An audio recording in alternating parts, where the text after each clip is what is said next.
Have you ever made grand plans for the evening, but then found that you were too tired and couldn't follow through? You think, tonight I'll read, work on my goals, or learn something new. But when evening comes, you just scroll down the page, watch a movie, or do nothing at all. Why does this happen? It can be called the daytime illusion. When you feel energetic during the day, your brain thinks it will always be this way. You plan based on your morning state, when you are full of energy. But by evening, you are no longer the same person.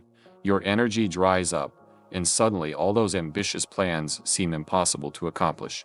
Okay, so what to do? Instead of, I'll definitely do it tonight, try replacing it with, I'll see how I feel and pick something that fits. Recognize the energy shift.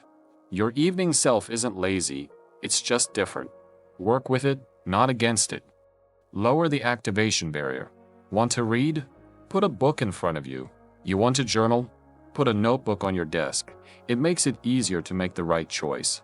By the way, have you ever noticed that in the evening, scrolling through social networks becomes especially attractive, and you are literally drawn into gadgets? Sound familiar? It's like the dopamine loop effect. One video turns into 5. A couple short videos turn into an hour. Why? Because when you're tired, your brain craves easy dopamine, quick bursts of pleasure that require no effort. How to save yourself? Recognize that you're caught in a loop. Simply noticing this weakens its power.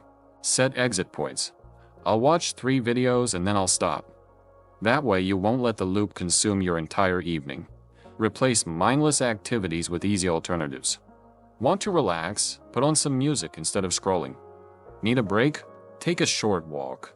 Your evenings don't have to be a complete waste of time, and most importantly, you don't have to fight yourself.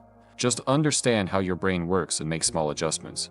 Don't let the daytime illusion trick you. Instead, work with your natural rhythms and see how much better your evenings become. Tonight, pay attention to how you are feeling. What choices will you make?